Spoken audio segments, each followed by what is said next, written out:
Welcome, dear listener, to this journey through the culinary landscape of medieval times.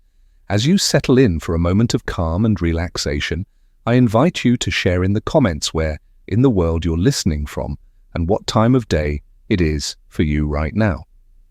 I always love seeing how far our community of night owls stretches. If you enjoy immersing yourself in the rich tapestry of history to unwind, consider subscribing for more soothing stories like this. Picture, if you will, a rustic table set with a humble meal, a bowl of thin, bland porridge, a hunk of dense, coarse bread, and perhaps a few morsels of tough, stringy meat, if the diner is lucky. This is the fare that sustained the majority of people in medieval times, while kings and nobles feasted on lavish, multi-course banquets. The average peasants subsisted on a diet that was as meagre as it was monotonous. What factors conspired to make food in the Middle Ages so unappetizing for the masses? Let us explore this question and transport ourselves back to a time when filling one's belly was a daily struggle. In a medieval peasant's home, the aroma of exotic spices was noticeably absent. Cinnamon, ginger, nutmeg, pepper. These were luxuries reserved for the wealthy, brought from distant lands by intrepid merchants. Imagine the life of a spice trader in those times, navigating the treacherous Silk Road to bring a taste of opulence to European shores. For a glimpse of the value placed on these rare flavors, consider that in the 11th century a pound of nutmeg cost 7 fattened oxen. The prohibitive expense of spices meant that the common folk had to make do with the pungent notes of garlic, mustard, and vinegar to enliven their plain fare. The blandness of peasant cuisine was not helped by the scarcity of fresh produce. Without reliable means of preservation, fruits and vegetables were seasonal treats at best. The lucky few who had access to a plot of land might grow some hardy crops like onions, leeks, and cabbages, but these were hardly enough to balance out a diet heavily reliant on grains. Breads and porridge made from barley, rye, and wheat formed the backbone of most meals, sometimes supplemented with legumes like peas and beans. While this diet was filling, it lacked essential nutrients, leading to widespread malnutrition and stunted growth. Meat, though prized, was a rarity on the peasant table. A prosperous family might keep a pig, some chickens, or even a cow, but these animals were valuable resources not to be slaughtered lightly. Meat was reserved for special occasions like weddings and religious feasts, or when an animal was too old or infirm to serve any other purpose. When meat was available, every scrap was used from nose to tail. Offal or organ meats were common peasant fare, as were small birds and game caught by trapping or hunting, though poaching in the royal forests was a risky endeavor, punishable by severe penalties. Fish was more accessible than meat for those who lived near rivers or the sea, but it too was often preserved by drying, smoking, or salting to last through lean times. The result was a far cry from the delicate, flaky fillets we enjoy today. Herring, cod, and eel were among the most common catches, and they would be packed in barrels with generous amounts of salt to stave off spoilage. Freshwater fish like carp and pike were a delicacy reserved for the nobility, who maintained private fish ponds on their estates. The scarcity of fresh food meant that medieval cooks had to get creative with preservation methods. Pickling, fermentation, and drying were all common techniques to extend the shelf life of perishables. Cabbage would be shredded and fermented into sauerkraut, cucumbers and onions pickled in vinegar, and fruits like apples and pears dried for winter storage.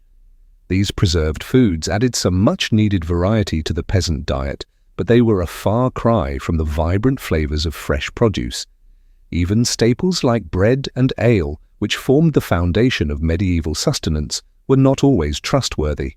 Unscrupulous bakers might stretch their dough with fillers like ground acorns, chalk, or even sawdust, leading to loaves that were as hard as rocks and about as nutritious. Ale, too, was often watered down to increase profits, a practice that earned some alewives a nasty reputation. In a time when clean drinking water was scarce, weak ale was often the only safe choice, as the brewing process helped to kill off harmful bacteria. This brings us to perhaps the most unappetizing aspect of medieval dining, the utter lack of hygiene. Without an understanding of germs and food safety, contamination was rampant. Livestock were often kept close to living quarters for warmth and protection, their waste seeping into the same areas where food was prepared and consumed. In crowded cities, garbage and human excrement filled the streets, tainting water sources and attracting vermin. It's no wonder that foodborne illnesses were rampant, with even royalty not immune to the perils of spoiled fare. King John of England, for example, is said to have died after overindulging in peaches and new cider, a feast that likely led to a fatal case of dysentery. The spectre of disease was never far from the medieval dinner table. The Black Death, which wiped out a third of Europe's population in the 14th century, spread in part due to the unsanitary conditions that allowed rats and fleas to thrive. Food markets were particularly notorious as breeding grounds for pestilence, with flies buzzing around meat stalls and rodents scurrying underfoot. It's a wonder that anyone survived the perils of medieval dining at all. Yet, even in the face of scarcity and disease, there were glimmers of gastronomic hope. Monasteries and abbeys often served as havens of relative plenty, with well-tended gardens and orchards providing a bounty of fresh produce. Monks were known for their culinary skills, with some even penning cookbooks that offered a glimpse into the more refined cuisine of the upper echelons. Of course, this food was not shared freely with the masses, but some monasteries did offer alms to the poor as a form of charity. For the nobility, feasts were an opportunity to showcase their wealth and power. A royal banquet might feature dozens of dishes from roast swan and peacock to delicate pasties and sweetmeats. Spices flowed freely, as did wine and ale, creating an atmosphere of gluttonous revelry. But even these lavish spreads were not without their dangers. Food poisoning was a common occurrence, with spoiled meats and rancid sauces taking their toll on noble stomachs, and the sheer volume of food consumed could lead to painful digestive issues, a reminder that even the privileged were not immune to the hazards of medieval dining. As we reflect on the harsh realities of food in the Middle Ages, it's hard not to feel a sense of gratitude for the abundance and variety that we enjoy today. Our supermarkets brim with fresh produce from around the globe, our meats are safe and sanitized, and our spice racks hold flavors that would have been the envy of any medieval monarch. Yet even as we savor the fruits of modernity, we can't help but marvel at the resilience and ingenuity of our ancestors who made do with so little and found ways to survive in the face of unrelenting hardship. So the next time you sit down to a meal, take a moment to appreciate the bounty before you, savor the flavors and textures that medieval peasants could only dream of, and raise a glass to the countless generations who toiled and struggled to bring us to this point. And if you find yourself grumbling about a less-than-perfect dish, spare a thought for the medieval diner, for whom even a simple bowl of porridge was a hard-won blessing. As we let our minds drift back to that distant past, let us take comfort in the knowledge that we are the fortunate inheritors of centuries of culinary progress, and let us not forget the lessons that history has to teach us, lessons of perseverance, creativity, and the enduring power of the human spirit to find sustenance and joy even in the darkest of times. And so, dear listener, I bid you good night and sweet dreams of a world where food is not just a necessity, but a source of endless delight. May your own culinary journey be filled with flavor, nourishment, and the warm glow of gratitude for all that we have been given. Until next time, rest well and dream of feasts yet to come. Part 4, Adulterated Food and Drink. In the dimly lit streets of a medieval city, a baker surreptitiously glances left and right before ducking back into his shop. He pulls out a sack of sawdust and begins kneading it into the dough, stretching his paltry supply of flour. For many bakers, this deception was the only way to eke out a meager living. Bread was the lifeblood of the medieval diet, but its purity was often compromised. Unscrupulous bakers would add fillers like ground acorns, chalk, or sawdust to extend their dough. What resulted was a coarse, gritty loaf that offered little nutrition. The very staple that sustained peasants through their back-breaking labor had become yet another hardship to endure. Ale and wine, too, fell victim to the desperation of the times. Alewives and innkeepers, struggling to turn a profit, would water down their brew to stretch it further. The resulting drink was a thin, sour swill that bore little resemblance to the hearty ale that was the pride of the British Isles. One such alewife, Elizabeth, toils over her bubbling cauldron, stirring in yet another bucket of cloudy water. Her children hover near, their hungry eyes watching each drip, knowing their next meal depends on this batch. As she ladles out a mug of the watered-down brew, she sigh, remembering the rich, full-bodied ale her grandmother once crafted, a family recipe now lost to necessity. In a time when clean drinking water was a rarity, this adulterated ale and wine became an unfortunate necessity. Wells and rivers were often contaminated by human and animal waste, making them rife with disease. The alcohol in these drinks, though diluted, was still potent enough to kill some of the harmful bacteria, and so peasants were forced to choose between risking the sickness of tainted water or the empty calories of watered-down ale. Attempts were made to curb these deceptive practices. The Assay of Bread and Ale, a 13th century law, set strict regulations on the price, weight, and quality of bread and ale. Transgressors faced hefty fines or even time in the pillory. But with the limited means of enforcement and the desperation of the poor, these laws did little to stem the tide of food adulteration, and so the medieval peasant's lot was one of constant compromise, a balancing act between the gnawing pain of hunger and the bitter disappointment of adulterated food. Each mouthful was a reminder of their precarious existence, where even the most basic sustenance could not be taken for granted. As we delve further into the realities of medieval food, we must remember that these were not just historical facts, but the daily struggles of real people. In our next chapter, we'll explore how the very spaces in which they lived contributed to the challenges they faced in securing a decent meal. The close quarters shared by man and beast and the lack of sanitation that plagued medieval cities made the simple act of eating a perilous proposition. Part 5. Unsanitary conditions. Picture, if you will, a small thatched cottage huddled against the chill of a medieval winter. Inside, a family huddled around a meagre fire, their breath mingling with the steam rising from a bubbling pot of pottage. In the corner, a pig roots through the rushes covering the dirt floor, its snorts and grunts a constant backdrop to the family's daily life. This was the reality for many medieval peasants, a life lived in close quarters with their livestock. Animals were often kept inside the home for warmth and safety, their dung and debris mingling with the straw and rushes that served as the only floor covering. It was a breeding ground for disease, with fleas and lice thriving in the unsanitary conditions. Even in the grandest castles, sanitation was a challenge. Without a proper understanding of hygiene, even the most lavish feasts could end in tragedy. The story of King John of England serves as a poignant example. In 1216, while travelling across the country, the king fell ill after consuming a surfeit of peaches. Historians now believe these peaches were likely spoiled, leading to a case of dysentery that ultimately claimed the king's life. In the crowded cities of medieval Europe, the situation was even more dire. Narrow streets were choked with garbage and human waste, tainting the air and seeping into the water supply. In London, the River Thames served as both a source of drinking water and a dumping ground for the city's refuse. It's little wonder that disease ran rampant, with outbreaks of dysentery, typhoid, and even the dreaded Black Death. The Black Death, which swept through Europe in the 14th century, was in part able to spread so quickly and claim so many lives due to the unsanitary conditions of medieval cities.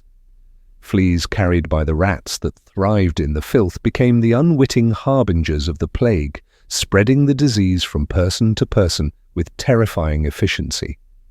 For the average peasant, there was little escape from these unsanitary conditions. They lived and died amidst the filth, their bodies weakened by malnutrition and constant exposure to disease. Even the simple act of eating, which should have been a source of nourishment and comfort, became a gamble with every bite. As we consider these realities, it's easy to feel a sense of despair for the plight of the medieval peasant.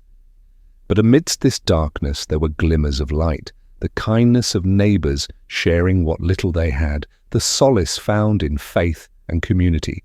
In our next chapter, we'll explore how the Church, despite its own role in the hardships of the time, also offered a measure of relief and hope to the hungry and the downtrodden. Part 6. The Influence of the church. The tolling of church bells marked the rhythm of life in medieval Europe. For peasants toiling in the fields, these peals signalled not just the call to prayer, but also a reprieve from the unrelenting demands of their work and their hunger. In a world where so much was uncertain, the church stood as a bastion of stability and authority, but this authority came with its own set of rules and restrictions, many of which centered around food.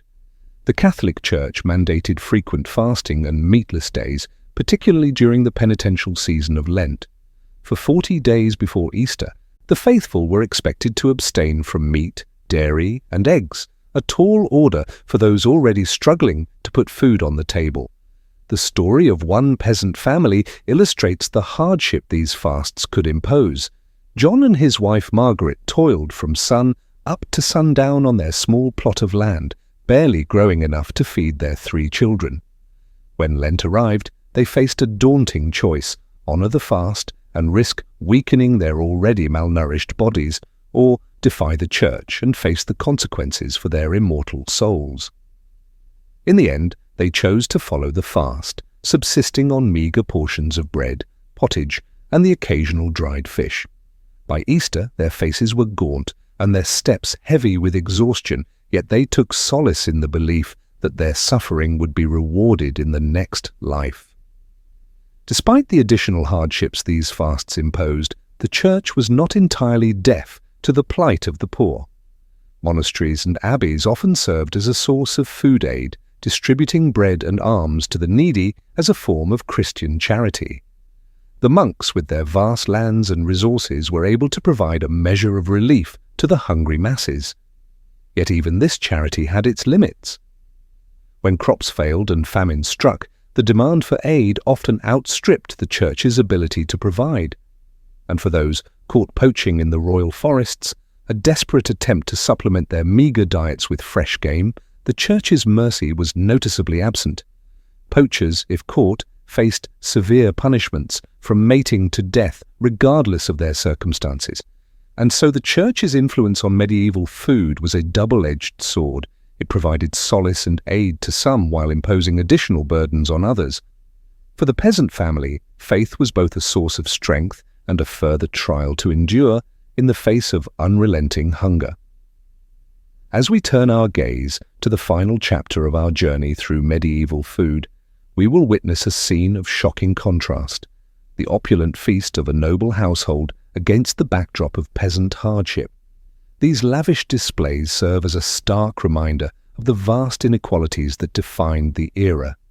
Part 7. The Rare Medieval Feast. The great hall of the castle is alive with the flicker of 100 candles. Tapestries line the walls, their vibrant threads telling stories of heroic deeds and courtly love. At the head of the room, on a raised dais, the lord and lady preside over a scene of opulence and plenty. Down the centre of the hall stretches a massive oak table, groaning under the weight of countless dishes. Whole roasted pigs, their skins crackling and golden, jostle for space with elegant silver platters of delicately spiced peacock. Baskets overflow with fresh baked Maine bread, each loaf as white and soft as a cloud. The air is thick with the aroma of saffron, cinnamon, and cloves, spices so precious they're worth their weight in gold.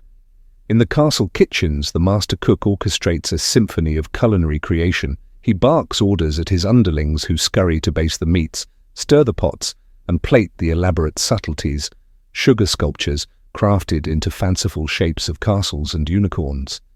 For the cook, this feast is a chance to showcase his artistry and ingenuity, to solidify his reputation and secure his place in his lord's favour. As the feast progresses, the diners gorge themselves on a seemingly endless parade of dishes. They tear into the tender flesh of roast venison, sap on creamy almond soup, and savour the delicate flavour of blanc manger, a dish of shredded chicken mixed with rice, milk, and sugar. They wash it all down with goblets of richly spiced wine and frothy ale. But even amidst this revelry, there are reminders of the precariousness of medieval life. A noble woman, her face flushed with wine, suddenly pales and excuses herself from the table, her stomach churning from the richness of the food. A knight, his teeth rotting from the sugary delicacies, bites into a particularly tough piece of meat and winces in pain. And hovering at the edges of the hall, the serving staff watch the excesses of their betters with a mixture of envy and resentment. They know that tomorrow they'll be back to their usual fare of coarse bread and thin gruel. The memory of this feast, a taunting reminder of the gulf between their world and that of their masters. As the last plates are cleared and the final crumbs are swept away, we're left to ponder the stark contrasts of medieval food. For the nobility, feasts were a display of wealth, status, and power, a chance to revel in the finest delicacies the land had to offer. But for the vast majority, food was a daily struggle, a constant battle against scarcity, adulteration, and disease. In our modern world of abundance and choice, it's easy to forget the hardships faced by our medieval ancestors, but by understanding their struggles, we gain a deeper appreciation for the comforts we enjoy today. As we sit down to our own meals, let us take a moment to savor not just the flavors on our tongues, but the hard-won progress that allows us to eat with such ease and variety.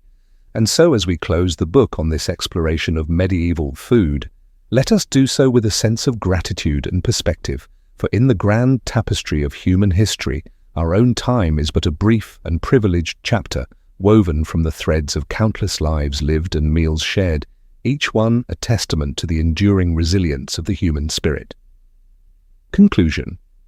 As we've journeyed through the landscape of medieval food, we've encountered a world of scarcity, hardship, and inequality.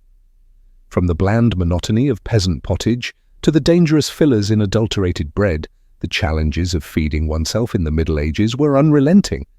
We've seen how the lack of variety in spices, the difficulties of preservation, the unbalanced diets, and the unsanitary conditions all conspired to make medieval food a far cry from the cornucopias we enjoy today. We've witnessed the impact of the Church's fasting edicts, adding spiritual burdens to the already heavy load of the poor, and we've marveled at the opulent feasts of the nobility, a glittering contrast to the grim realities faced by most. But through it all, we've also seen glimmers of humanity's indomitable spirit, the ingenuity of cooks making the most of meager ingredients, the solidarity of communities sharing what little they had, and the solace found in the rituals of faith and feast. In our modern world, it's easy to take for granted the abundance and variety of our food.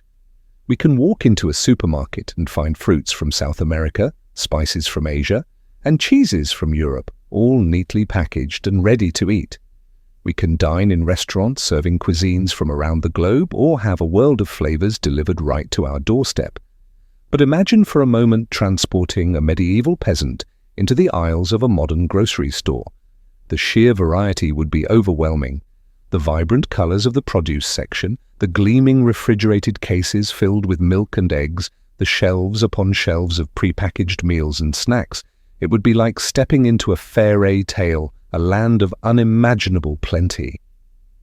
And yet even in our world of culinary riches, we still face our own challenges. We grapple with the environmental impact of our food systems, with issues of access and inequality, and with the health consequences of overabundance. In our quest for convenience and choice, we sometimes forget the value of simplicity, of seasonal eating, and local flavors. Perhaps then there are lessons to be learned from our medieval ancestors.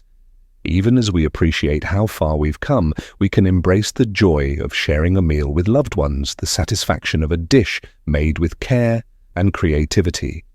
We can remember the value of preserving and cherishing the bounty of the earth rather than taking it for granted. And most of all, we can approach our own meals with a sense of gratitude and wonder, recognizing the incredible journey that food has taken to reach our plates. From the sun-drenched fields to the bustling kitchens to the warmth of our own tables, each bite a testament to the resilience and ingenuity of the human spirit across the ages.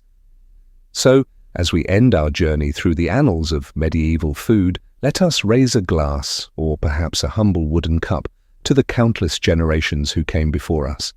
Through their struggles and triumphs, their hunger and their hopes, they laid the foundation for the world we inhabit today. And in honoring their legacy, we can find the wisdom and perspective to build a future where all may eat with joy with dignity, and with plenty. As the royal cook bustled about the castle kitchens preparing an extravagant feast, most of his fellow countrymen could only dream of such opulence.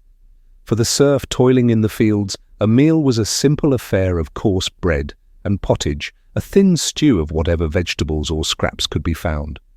On a good day, there might be a bit of salted pork or dried fish to add some flavour to the garl-like mix, but more often than not it was a bland and unsatisfying fare that left the belly only half full. The life of a peasant in medieval times was one of unrelenting hardship, and nowhere was this more apparent than in their daily sustenance. While the nobles dined on exotic dishes, flavoured with costly spices from far-off lands, the common folk subsisted on a diet that was as monotonous as it was meagre. But even the privileged were not immune to the perils of medieval food. The lavish feasts that were the hallmark of aristocratic life often came with a hidden cost.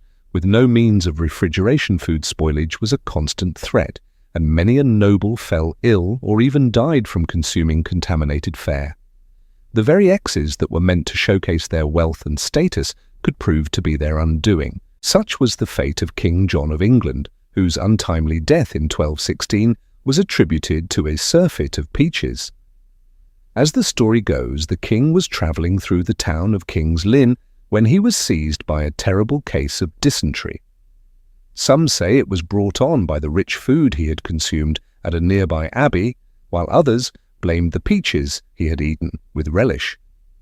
Whatever the cause, the king's condition quickly worsened, and he died a few days later, his reign cut short by a humble fruit. It is a testament to the precariousness of life in the Middle Ages that even the most powerful and privileged were not safe from the dangers that lurked in their food.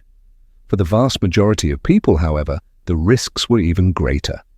In a world where hunger was a constant companion, the temptation to eat spoiled or contaminated food was often too great to resist. This was especially true in times of dearth, when crops failed and food was scarce. During these lean years, people would resort to eating whatever they could find, even if it meant risking their health or even their lives.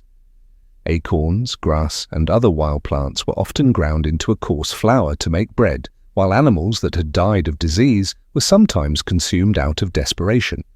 Even in the best of times, medieval food was often adulterated in ways that would be unthinkable today. Unscrupulous bakers would stretch their dough with fillers like sawdust or chalk, while brewers would water down their ale to increase their profits. Such practices were not only dishonest, but also dangerous, as they could lead to serious illness or even death. The alewife who sold her brew in the village tavern was a common figure in medieval life, and one who often bore the brunt of the community's suspicions and resentments. If her ale was weak or sour, she might be accused of adulterating it with noxious substances or even of practicing witchcraft. In a world where superstition held sway, the line between a bad batch of ale and a deadly poison was often blurred.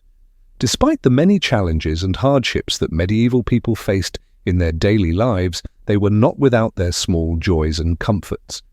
For the peasant family gathered around the hearth at the end of a long day, a simple meal of bread and pottage could be a moment of respite and togetherness, and for the monks and nuns who dedicated their lives to prayer and service, the austere diet prescribed by their religious orders could be a source of spiritual nourishment and discipline. But even in the monasteries and abbeys that dotted the medieval landscape, food was not always a source of comfort or sustenance.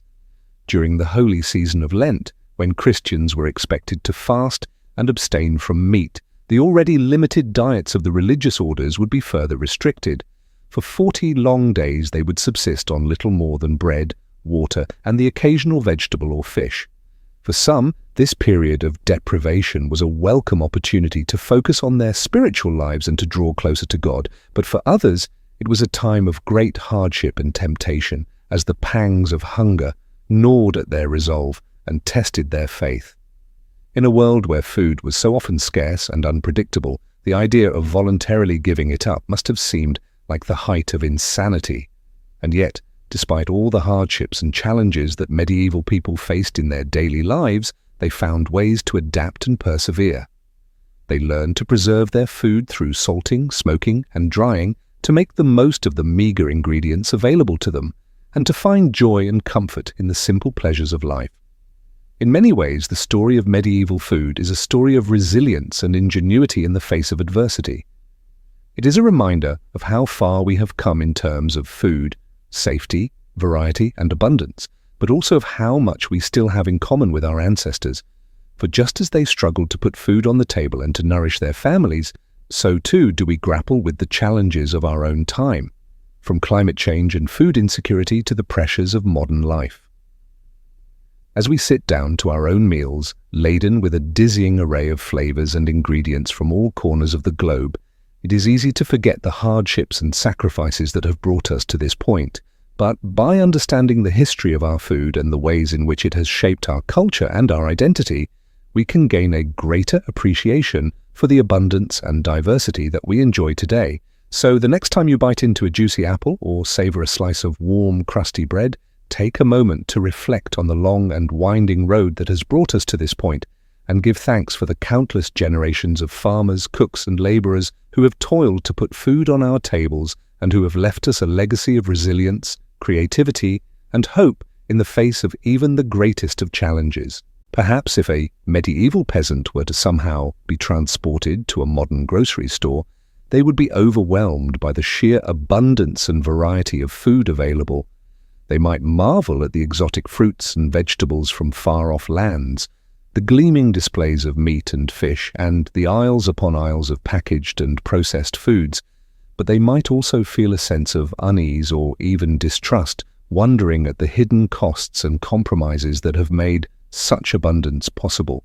They might question the methods by which our food is grown and raised, the additives and preservatives that keep it fresh and appealing, and the impact that our food choices have on our health, our environment, and our communities.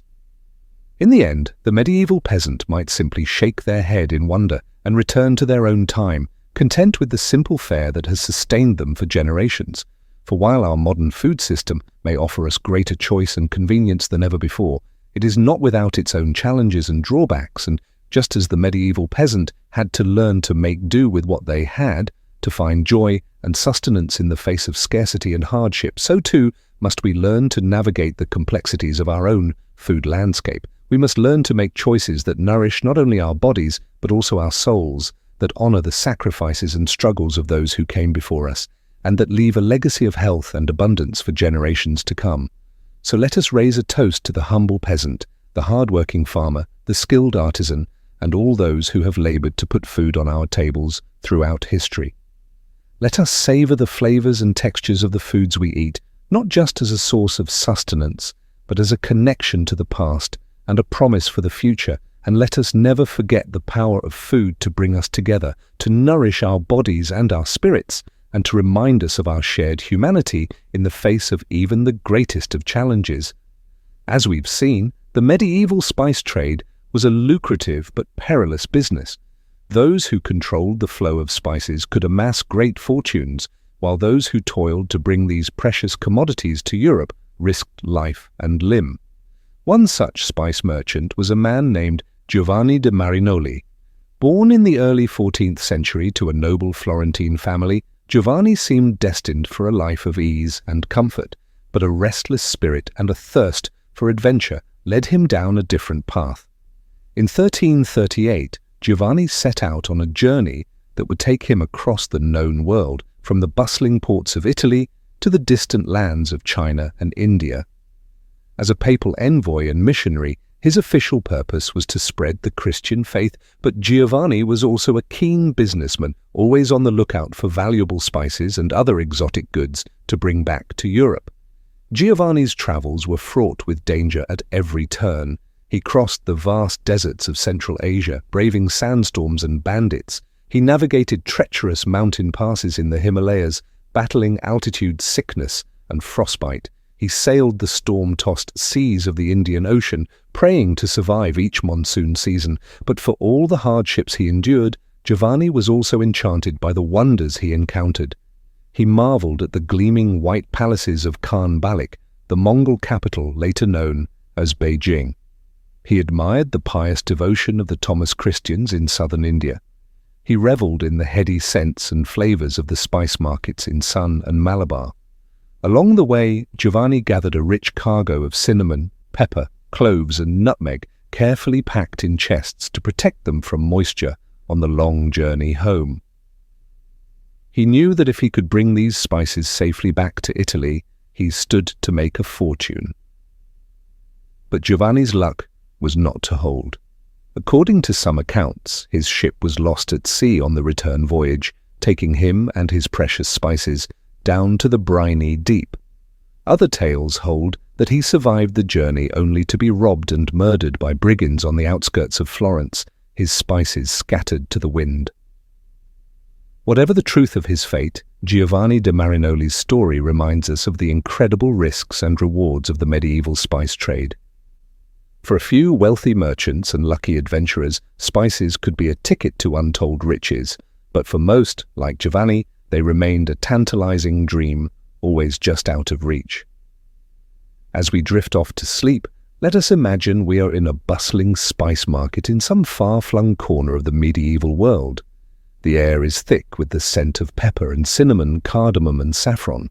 Merchants haggle in a dozen different tongues, their voices rising and falling like the tide. We wander the narrow lanes, baskets in hand, marveling at the colourful mounds of spices from every corner of the globe. Here, a pile of ginger root, gnarled and pungent. There a heap of cloves like tiny brown nails, their aroma warm and sweet. But as we fill our baskets, we can't help but feel a pang of regret for the many who will never taste these flavours. For the poor peasants back home, a pinch of pepper would be an unthinkable luxury, let alone a fragrant curry or a spiced wine. Their food, as we'll explore further, is a monotonous grind of gyarel and grit, a far cry from the sumptuous feasts we've seen at the tables of the wealthy. But even those lavish banquets, as we'll soon discover, could come with their own hidden dangers and disgusting surprises. So let us savour this imagined abundance, this rare sensory delight, as we drift deeper into dreams, for when we wake, we'll have to confront once more the harsh realities of food in the Middle Ages, realities that made filling one's belly a daily battle for princes and paupers alike. The scarcity and hardship that defined medieval food for the masses extended even to the staples that formed the backbone of their diets. Bread, the most basic and universal of foods, was often a coarse, unappetizing loaf that would be nearly unrecognizable today. For poorer peasants, bread was made from lower quality grains like barley, rye, and even beans or chestnuts. In times of shortage, this resulted in dense, dark loaves that were difficult to digest and provided little nutrition. The bread was often full of gritty impurities from poor milling techniques, and it would quickly go stale or mouldy in the damp conditions of many peasant homes. Even for slightly better-off peasants who could afford wheat bread, the end product was a far cry from the fluffy, leavened loaves we enjoy today. Leaven-weaning agents like yeast were expensive and hard to come by, so most bread was unleavened flatbread, similar to modern pie. These flatbreads would be baked on a hearthstone or dried in the sun, resulting in a hard, cracker-like consistency. The quality of bread was so important that it was often used as a marker of social class. The whitest, finest loaves made from pure wheat flour were reserved for the nobility, while the greyish-brown loaves of the peasantry were derided as black bread. In some regions, strict laws even prohibited commoners from consuming white bread, reserving it as a privilege of the elite. One figure who stood out in the history of medieval bread production was the 12th century mystic Saint Hildegard of Bingen. Born into a noble family in what is now Germany, Hildegard entered the monastic life as a young girl and rose to become the abbess of her own community. In addition to her visionary spiritual writings and musical compositions, Hildegard was renowned for her knowledge of herbalism and natural medicine. She wrote extensively about the properties of grains and the importance of proper nutrition, even at a time when such ideas were not widely understood. In her treatise Physica, Hildegard described spelt, an ancient grain closely related to wheat, as the best grain for human consumption. She believed that spelt bread nourished the body and enhanced longevity, while cautioning against the consumption of raw cereals as damaging to health. Hildegard put her knowledge into practice, overseeing the extensive agricultural lands and bakery of her abbey. Under her guidance, the nuns of Bingen produced high-quality spelt bread that was distributed to the sick and poor in the surrounding community. Though spelt was still a luxury commodity out of reach for most peasants, Hildegard's advocacy of it as a healthier alternative to common wheat was remarkably prescient. Modern nutritional science has vindicated many of her claims, showing spelt to be higher in protein and easier to digest for many people than highly processed modern wheat. The life and work of Hildegard of Bingen provides a glimpse into the crucial role that bread played in medieval society, not just as a staple food, but as a symbol of social status and a potential tool for healing. Her teachings, informed by a holistic understanding of the connection between food and health, foreshadowed modern ideas about nutrition and wellness.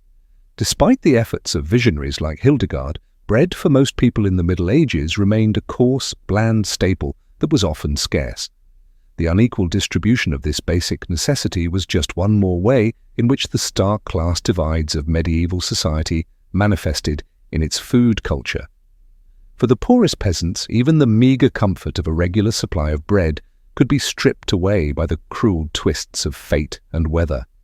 In times of drought, flood, or blight, when grain crops failed, the spectre of famine loomed large over medieval communities. During these dreaded years of dearth, food prices would skyrocket while wages plummeted, leaving many peasants unable to afford even a basic subsistence. With no social safety net to rely on, the poorest were left to starve or resort to desperate measures like eating bark, grass, or even cannibalism in the most extreme cases. One of the worst famines to strike medieval Europe was the Great Famine of 1315 to 1322, a catastrophic confluence of factors including climate change, crop failures, and the economic fallout of endless wars plunged the continent into a 7-year period of starvation and misery. Chronicles of the time paint a grim picture of the suffering endured by the common people. "Men ate dogs, horses, cats, and other unclean things," wrote the Flemish monk William of Nanges. Some men, it was said, compelled by hunger, ate the bodies of executed criminals, and some poor people even ate their own children. The famine hit the Low Countries in Scandinavia particularly hard, with mortality rates as high as 10 to 25% in some regions. In the German city of Erfurt, the famine years saw an average of 16 deaths per day, compared to just 2 per day in normal times.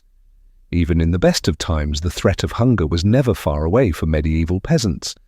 Their precarious existence, always at the mercy of the elements and the whims of their lords, meant that food insecurity was a constant companion. The grim reality of famine cast a long shadow over the medieval world, serving as a reminder of the fragility of life in an era before modern agriculture and social welfare. It was a world where even the most basic necessity of bread could not be taken for granted, and where the spectre of starvation lurked just one bad harvest away.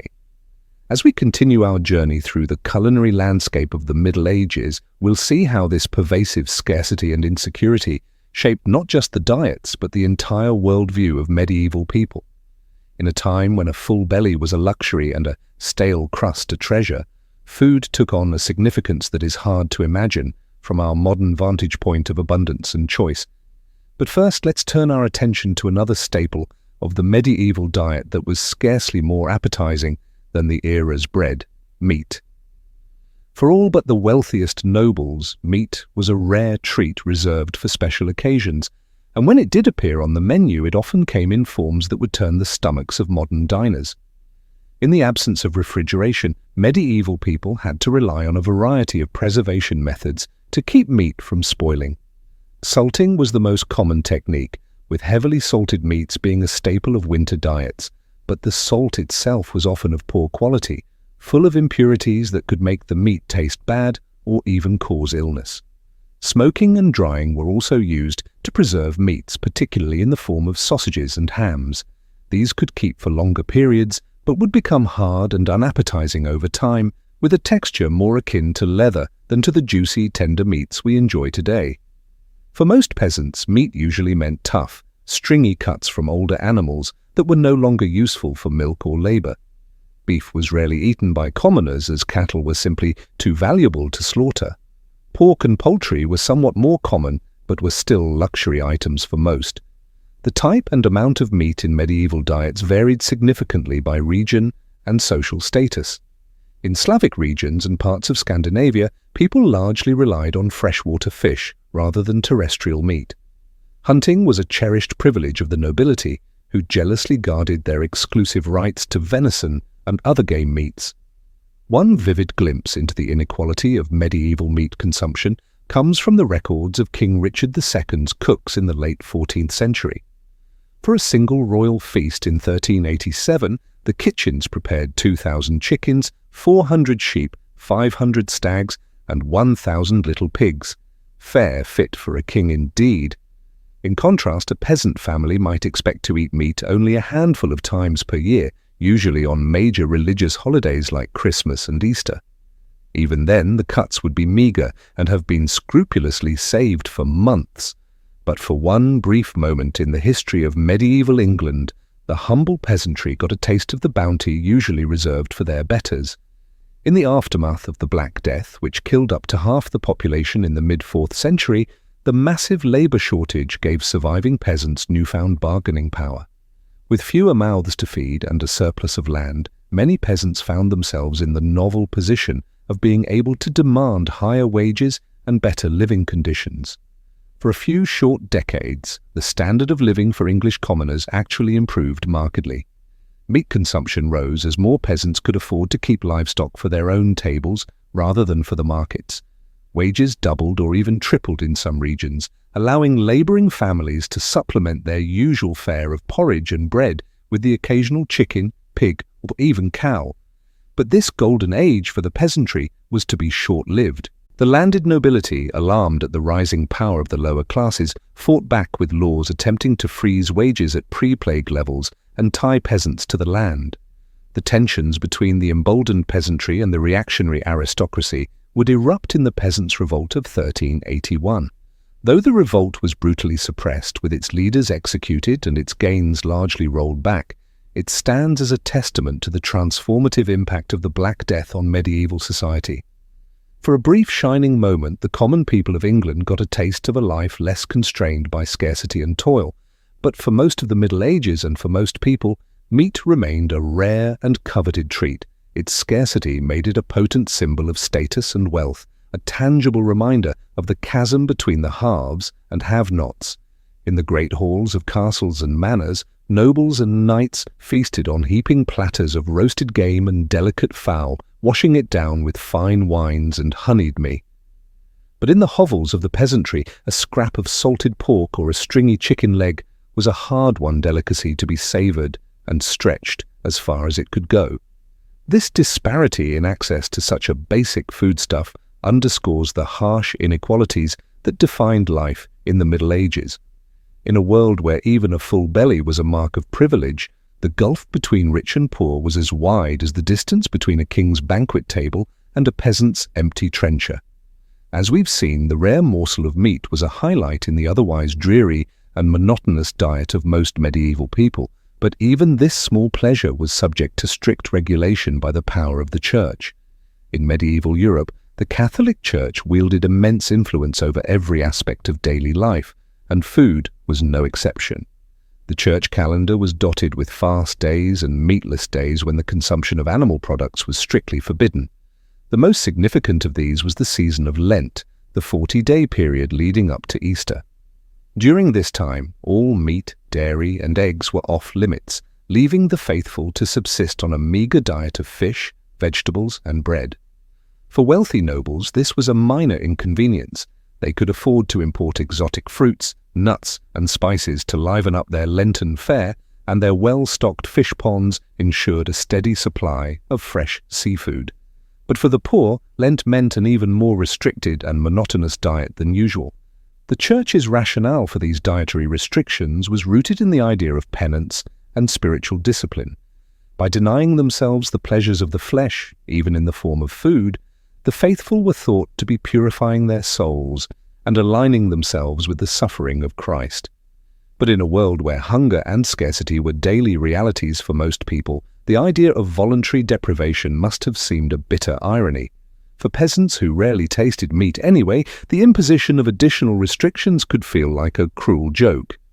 Yet the power of the Church was so great that few dared to openly flout its dietary decrees. To do so was to risk not just social ostracism, but the very real threat of eternal damnation. In a time when the afterlife was considered more real and important than earthly existence, this was a potent deterrent indeed. One poignant tale that illustrates the hardships of Lenten fasting comes from the records of a 14th century English manor. In 1322, a peasant woman named Agnes Paston was brought before the Manora court on charges of stealing 2 loaves of bread during Lent. In her defense, Agnes pleaded that she had stolen the bread to feed her starving children, who were too young to understand the rules of the fast. She begged for mercy, arguing that surely God would not want her innocent babies to go hungry. The court, moved by her plea, took the unusual step of acquitting Agnes of the theft charge, but they still admonished her for breaking the Lenten fast, reminding her that the needs of the soul must take precedence over the desires of the body. For Agnes and countless others like her, the rigid dietary restrictions of the Church must have seemed like just one more burden in a life already defined by hardship and hunger. In a world where food was scarce and survival precarious, the idea of willingly forgoing what little sustenance was available must have been difficult to swallow. But the Church's influence on medieval food culture wasn't entirely negative. Monasteries and abbeys were often at the forefront of agricultural innovation, pioneering new techniques for crop rotation, irrigation, and selective breeding. They also served as repositories of classical knowledge about agriculture and food preservation, keeping alive the wisdom of ancient Rome and Greece. Moreover, the Church played a vital role in providing food aid to the poor and hungry. Monasteries were known for their charitable distribution of bread and ale to the needy, and many operated hospitals and almshouses to care for the sick and destitute. In a time before social welfare programs or organized charity, the Church was often the only safety net. Available to the most vulnerable members of society, its teachings about the virtues of charity and the sin of gluttony helped to create a moral imperative for those with means to share their bounty with the less fortunate. Of course, this charity was often mixed with a hefty dose of paternalism and moral judgment. The poor were expected to be grateful for whatever scraps they were given and to accept their lot in life as divinely ordained. But for those on the brink of starvation, even a small act of kindness could mean the difference between life and death. As the Middle Ages wore on, the culinary distance between the wealthy and the poor only grew wider. By the late 14th and 15th centuries, Europe was in the grips of what some historians have called the Little Ice Age, a period of cooler temperatures and frequent climatic disruptions. Crop yields declined as fields were battered by droughts, floods, and unseasonable frosts. Food prices skyrocketed, leaving many commoners unable to afford even basic staples. At the same time, the Black Death and subsequent waves of plague had decimated the population, leading to labor shortages and rising wages. In response, the nobility and emerging merchant class doubled down on conspicuous consumption as a way to display their wealth and status. Lavish banquets featuring exotic dishes and opulent displays of sugar sculptures and gilded peacocks became the order of the day. Meanwhile, the poor were left to survive on whatever meager scraps they could scrooge. In times of death, many were reduced to eating famine bread made from a desperate mix of peas, beans, acorns, and even sawdust. Others resorted to foraging for wild plants or hunting any animals they could catch, from rodents to crows. But even in the midst of this stark inequality, there were glimmers of hope and resistance. Peasant revolts like the English Rising of 1381 or the German Bonu movement of the early 16th century saw the common people rising up to demand better treatment and a fairer share of the wealth. While these uprisings were often brutally suppressed, they nonetheless testified to the unquenchable human spirit and the enduring dream of a world where everyone could enjoy the basic dignity of a full belly and a decent life. And in the kitchens and gardens of ordinary people, the seeds of a more vibrant and diverse food culture were being planted. Women, who bore the primary responsibility for feeding their families, were the unsung heroes of medieval cuisine. With creativity and resourcefulness, they found ways to coax flavor and nourishment out of even the humblest ingredients. In the folk traditions of pickling, preserving, and foraging, they passed down knowledge that would sustain their communities through the lean times and lay the foundation for the culinary revolutions to come. And in the communal ovens and shared meals of village life, they nurtured a spirit of solidarity and resilience that would prove as sustaining as any loaf of bread. So while the story of food in the Middle Ages is undoubtedly one of hardship and deprivation, it is also a story of ingenuity, resilience, and hope.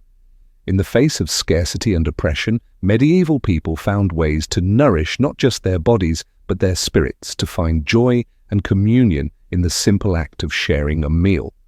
As we look back on this distant and often difficult past, we can take inspiration from their example. In a world that is still riven by inequality and hunger, their story reminds us of the fundamental human right to food and the vital importance of fighting for a more just and sustainable food system. And in our own kitchens and around our own tables, we can honor their legacy by cherishing the abundance we enjoy and remembering always to share it with those who have less. For in the end, the true measure of a society is not in the opulence of its feasts, but, as we've seen for the vast majority of people in medieval Europe, food was a daily struggle of scarcity, monotony, and even danger. But there was one place where the food was always abundant, always varied, and always exquisite: the royal court. While peasants subsisted on giarl and stale bread, nobles feasted on the finest delicacies the land had to offer. Imagine being the royal cook entrusted with the monumental task of preparing lavish meals for the king and his court. Your day begins before dawn as you oversee the delivery of ingredients from far and wide. Wagons rolled into the castle courtyard, laden with barrels of wine from Burgundy, wheels of cheese from the Alps, crates of spices from the Orient. The king's huntsmen rode in with deer and boar slung over their saddles, ready to be transformed into savory roasts and pies in the cavernous castle kitchens. A small army of servants bustled about under your command. Fires roared in the great hearths as spits turned slowly, roasting meats to perfection. Cauldrons bubbled with fragrant stews and soups, while bakers kneaded dough for bread and pastries. The air was thick with the aroma of exotic spices: cinnamon, cloves, nutmeg, cardamom, each worth more than their weight in silver. As the hour of the feast approached, you put the finishing touches on your creations: a magnificent roast swan, its plume-emmed neck curving gracefully on the platter, a gleaming aspic studded with gems of fruit and topped with gold leaf, a towering subtlety in the shape of the king's coat of arms painted in vibrant hues. Each dish was a work of art, crafted to delight the eye as much as the palate. When at last the noble guests filed into the great hall and took their seats, it was time for your masterpieces to be unveiled. Servants paraded the platters in, presenting each to the high table with a flourish. The guests awed as they were served, marveling at the bounty before them. For a few glorious hours they dined like gods, sampling delicacies from every corner of the known world. But even here, in the rarefied realm of the royal court, the spectre of illness lurked behind the splendor. For all their expense and artistry, even the most sumptuous dishes could harbor deadly spoilage, and the sheer excess of the feast often led to overindulgence, as nobles gorged themselves far past the point of satisfaction. It was not unheard of for a courtier to literally eat himself to death, felled by his own gluttony. So while the royal feast may have stood in stark contrast to the meagre rations of the common folk, it was not without its own perils. In a world without refrigeration or food safety standards, no one was truly safe from the dangers of the dining table. Rich or poor, the medieval relationship with food was always a precarious one. Today, we can scarcely imagine the hardships that our ancestors endured simply to fill their bellies. The poorest among us have access to a variety and quality of food that would have been unthinkable even for medieval kings. We can walk into a gleaming supermarket and find fruits and vegetables from every season, meats and cheeses from every continent, spices and sauces from every cuisine. We can eat what we want, when we want, without fear of famine or food poisoning. But perhaps in our abundance we have lost something as well. The medieval peasant, for all his suffering, likely felt a deep connection to the land and the turning of the seasons. He knew intimately the sweat and toil that went into every mouthful. While we may pity him his limited options, he would likely look upon our pre-packaged, mass-produced meals with a mixture of wonder and horror. One can imagine a medieval serf transported to the snack aisle of a modern grocery store, marveling at the colourful bags and boxes stretching out before him. He picks up a shiny packet, turning it over in his weathered hands. Cheetos, he reads slowly, sounding out the unfamiliar word. Made with real cheese. He shakes his head in disbelief. Real cheese for a mere peasant? Impossible. He puts it back on the shelf and moves on, overwhelmed by the strange bounty of this new world. As we drift off to sleep, bellies full of whatever we desire, let us take a moment to reflect on the privilege of choice. Let us remember the countless generations who came before, who fought and scraped and starved so that we might have the luxury of a full ladder, and let us be grateful for the simple, everyday miracle of enough to eat. As the sun set over the bustling port city of Venice, a weary spice merchant named Luca disembarked from his ship, his precious cargo of exotic spices from the east secured tightly in his satchel. Luca had spent months traversing the treacherous Silk Road, braving bandits, sandstorms and searing heat, to bring a taste of faraway lands to the tables of wealthy Europeans. For Luca and merchants like him, the spice trade was a lucrative but perilous endeavor. The demand for spices like pepper, cinnamon, cloves and saffron was insatiable among the nobility, who used them to flavor their rich dishes and show off their affluence. But for the common folk, these fragrant seasonings remained an unattainable luxury, their meals remaining sadly bland and unappetizing. As Luca navigated the winding canals of Venice to deliver his wares to his wealthy clientele, he couldn't help but reflect on the stark divide between the opulent feasts of the rich and the meager rations of the poor. While nobles dined on succulent roasts flavored with exotic spices, peasants subsisted on little more than coarse bread and watery porridge, their palates never knowing the lively tang of pepper or the warm, sweet embrace of cinnamon. The life of a spice merchant was one of constant movement and danger, with fortunes won and lost on the whims of the sea and the shifting sands of the desert. Luca had seen his fair share of hardships on his journeys, attacks by marauding bandits, treacherous mountain passes, and the ever-present threat of disease, but he pressed on, driven by the promise of riches and the thrill of the unknown. As he made his final deliveries and counted his profits, Luca couldn't shake the feeling that for all the wealth and prestige the spice trade brought him, it remained a bitter reminder of the deep inequalities that plagued medieval society. While he dined on saffron-infused stews and fragrant spiced wines, the common people went to bed with growling stomachs, their dreams haunted by the enticing aromas that wafted from the kitchens of the elite. With a heavy heart, Luca retired to his lavish villa for the night, knowing that tomorrow he would once again set sail for distant lands, chasing the promise of fortune, and leaving behind a world where the simple pleasure of a flavorful meal remained an unattainable dream for most. As the first light of dawn crept over the horizon, a weary housewife named Matilda stirred from her slumber, her mind already racing with the countless tasks that lay ahead. For Matilda and countless other women across medieval Europe, the arrival of autumn heralded not a season of bountiful harvests and joyous feasts, but rather a time of ceaseless labor and knowing anxiety about the looming spectre of winter.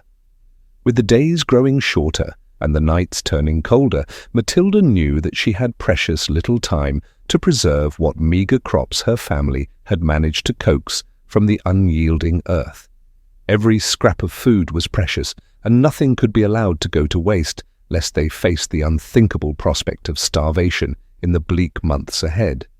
As she set about her work, Matilda's mind wandered to the lavish feasts of the nobility, where sumptuous meats and exotic delicacies were consumed with want and abandon. For her and her fellow peasants, such extravagances were little more than cruel jests, taunting reminders of the vast chasm that separated the haves from the have-nots in the rigid hierarchy of medieval society. With calloused hands and an aching back, Matilda toiled from dawn until dusk, salting and smoking what little meat they had managed to raise, pickling vegetables in precious vinegar, and hanging herbs to dry in the rafters. The work was monotonous and exhausting, but she couldn't afford to rest, knowing that every morsel she preserved now could mean the difference between life and death come winter. As the days wore on and the leaves began to turn, Matilda's thoughts turned to the harsh realities that lay ahead. Even with all her hard work, she knew that the winter would be a time of scarcity and hardship, with meals consisting of little more than coarse bread and thin gruel day after day. The spectre of hunger was a constant companion, lurking just beyond the threshold, waiting to sink its icy claws into the vulnerable and the weak. But even in the face of such bleak prospects, Matilda found solace in the knowledge that her tireless efforts would at least give her family a fighting chance. With a fierce determination burning in her heart, she continued her labours, her hands raw and her spirit weary, but her resolve unshakable. For in a world where famine and privation were constant threats, the simple act of preserving food was an act of defiance, a stubborn refusal to submit to the unyielding cruelty of fate. As the first snowflakes began to fall and the chill winds of winter swept across the land, Matilda could only pray that her labours had been enough. With a heavy heart and an empty loyard, she prepared to face the long, dark months ahead, knowing that for her, and countless others like her, the struggle for survival was only just beginning. In a grand castle, nestled amidst rolling hills and verdant forests, a lavish feast was underway. The great hall filled with the raucous laughter and clinking of goblets, as nobles from far and wide gathered to partake in an extravagant display of wealth and power. At the head of the table sat the lord of the manor, his bejewelled fingers tearing into a succulent roast swan, its delicate flesh flavoured with exotic spices from distant lands. All around him, the tables groaned under the weight of countless delicacies, savoury meat pies, rich stews, and decadent pastries, each one a testament to the skill of the castle's master chefs. The air was thick with the aroma of roasting meats and the heavy scent of mulled wine, a sensory feast that stood in stark contrast to the meagre rations of the serfs toiling in the fields beyond the castle walls. For these lowly peasants, the very notion of such a feast was little more than a cruel fantasy, a tantalizing glimpse of a world forever beyond their reach. As they huddled in their draughty hovels, their bellies gnawing with hunger, they could only dream of the rich flavors and sumptuous textures that graced the tables of their betters. Their own meals, if they could even be called that, consisted of little more than a thin gruel made from whatever scraps and leftovers they could scar together. A few lucky ones might have a meagre crust of bread to Norton, but for most, even that was a rare luxury. The thought of meat, let alone the succulent delicacies being devoured by the nobles, was little more than a distant fantasy. As the feast wore on and the wine flowed freely, the nobles grew ever more boisterous, their laughter ringing through the halls and echoing off the stone walls. They traded bawdy jokes and tales of their exploits, their faces flushed with the warmth of the fire and the satisfaction of their overindulged appetites. But beyond the castle walls, the Smurfs huddled in their misery, their stomachs cramping with hunger, and their hearts heavy with the knowledge that they would likely never know the pleasures of a full belly or a contented smile. For them, life was little more than an endless cycle of back-breaking labour and knowing hunger, the cruel whims of fate forever conspiring to keep them in their place. As the last members of the feast's great fires died out and the nobles retired to their plush chambers, the Smurfs returned to their own meagre dwellings, their minds haunted by the tantalizing aromas and raucous laughter that had filled the night air. With heavy hearts and empty stomachs, they settled in for another long, cold night, the spectre of hunger their constant companion, and the dream of a better life little more than a cruel, taunting mirage. In the bustling streets of a medieval town, an Alu wife named Agnes hurried to and fro, her arms laden with jugs of her latest brew. Agnes was a stout, no-nonsense woman who had been brewing ale for as long as anyone could remember. It was a hard life, fraught with long hours and meagre profits, but it was the only life she had ever known. As she made her way through the winding alleys, dodging the refugees and filth that littered the streets, Agnes couldn't help but feel a pang of guilt over the shortcut she had taken with her latest batch. Times were tough, and the price of grain had skyrocketed, leaving her with little choice but to stretch her ale with a bit of extra water. It was a risky move, one that could land her in hot water with the local authorities if anyone found out. But what choice did she have? Agnes knew that her customers, mostly hard-working labourers and craftsmen, relied on her ale to provide a brief respite from the drudgery of their daily lives. They craved the rich, hearty flavour and the pleasant buzz that came with a few pints after a long day's work, but with the cost of ingredients eating into her already meagre profits, Agnes had been forced to cut corners wherever she could. As she arrived at the tavern and began to unload her wares, Agnes couldn't shake the nagging feeling that she was betraying her customers' trust. She took pride in her craft, and the thought of serving them watered down made her stomach churn, but what choice did she have? It was either adulterating her brew or risk losing everything she had worked so hard to build. With a heavy heart, Agnes began to serve her customers, watching as they eagerly quaffed down the subpar ale, their faces contorting in disappointment as they realized that something was amiss. Some grumbled under their breath, while others outright complained, demanding to know what had happened to the usually stellar brew. Agnes did her best to deflect their questions and assuage their concerns, but the guilt continued to ignore her. She knew that her actions were wrong, but in a world where survival was a daily struggle, sometimes compromises had to be made. As the night wore on and the crowd began to thin, Agnes finally allowed herself a moment to breathe.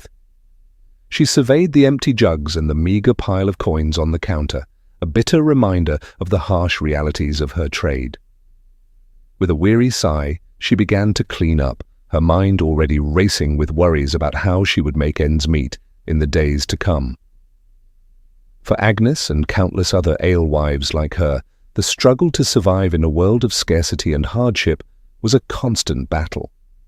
Each day brought new challenges and difficult choices, and the line between right and wrong often blurred in the face of desperation, but still they persevered, driven by the hope that someday, somehow, their hard work and sacrifice would pay off and they would finally know the taste of a better life.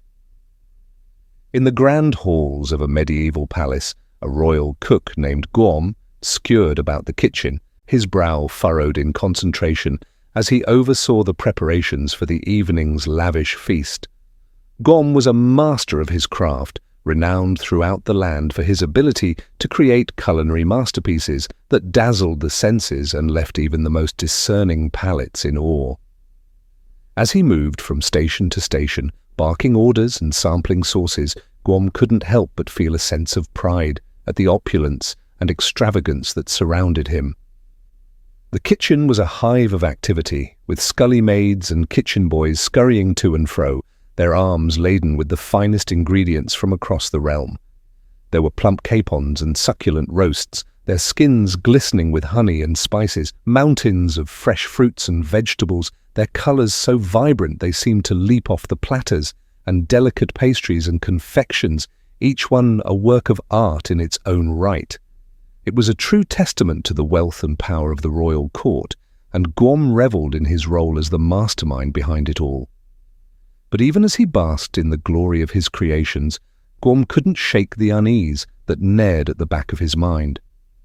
He knew all too well the stark contrast between the lavish feasts he prepared for the nobility and the meagre scraps that passed for meals among the common folk. It was a divide that troubled him deeply, though he knew that to speak out against it would be to risk everything he had worked so hard to achieve. As the final preparations were made and the first course was served, Gorm watched from the shadows as the nobles took their seats, their faces alight with anticipation. He saw the way their eyes widened in delight as they tasted his creations, the appreciative murmurs and nods of approval that rippled through the crowd. For a moment he allowed himself to bask in the satisfaction of a job well done. But as the night wore on and the revelry grew more boisterous, Guom couldn't shake the growing sense of unease that tugged at his heart. He thought of the countless hungry mouths beyond the palace walls, the gaunt faces and hollow eyes of those who had never known the pleasure of a full belly.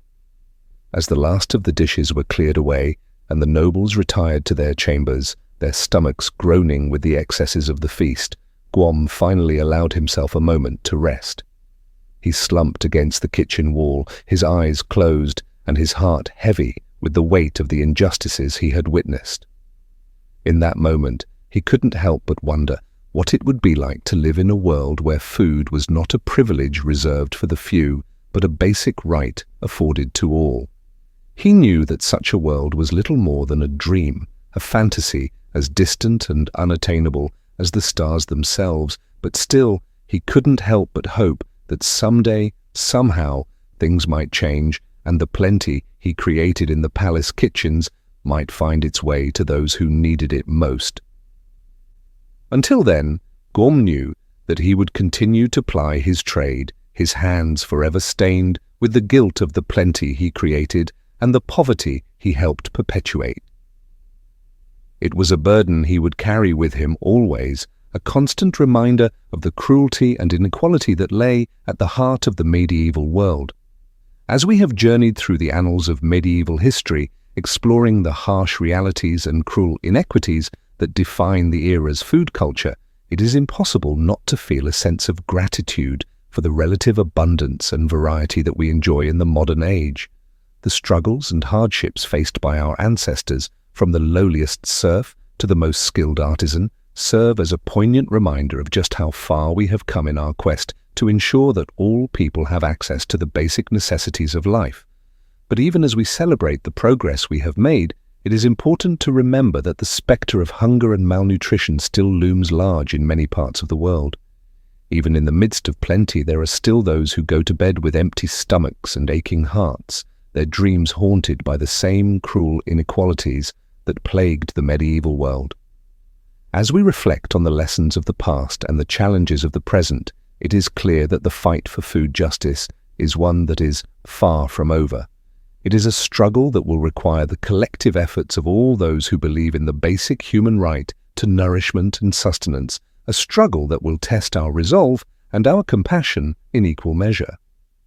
But even in the face of such daunting odds, we must never lose sight of the progress we have made and the hope that sustains us.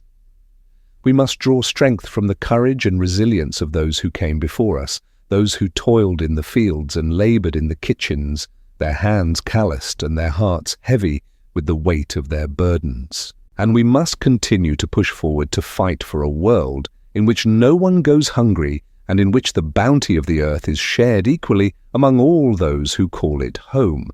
It is a vision that may seem distant and unattainable, a dream as fragile and fleeting as the wisps of steam rising from a bowl of growl, but it is a dream worth fighting for, a dream that has the power to transform the world and bring hope to the hearts of all those who hunger for a better tomorrow. So let us go forth with renewed purpose and determination, armed with the knowledge of the past and the hope of the future. Let us work to build a world in which the plenty of the palace kitchens finds its way to the bellies of the poor, and in which the joys of the harvest are shared by all those who have labored to bring it to fruition. For in the end, the struggle for food justice is not just about filling stomachs and saying hunger. It is about the very essence of what it means to be human, about the bonds of compassion and empathy that bind us all together across the gulfs of time and space. It is a struggle that will require all of our strength and all of our courage, but it is a struggle that we cannot afford to lose. So let us go forth with open hearts and willing hands, ready to do our part in the great work of building a world in which all people can know the simple joy of a full belly and a contented smile.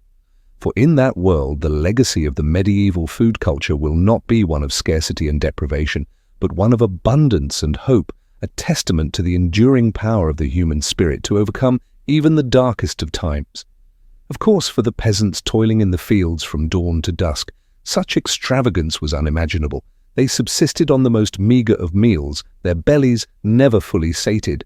A typical repast might consist of a thin barley or rye porridge known as pottage, accompanied by a hunk of dense, coarse bread. If they were fortunate, they might have a small scrap of hard cheese or a few shriveled peas to add some sustenance.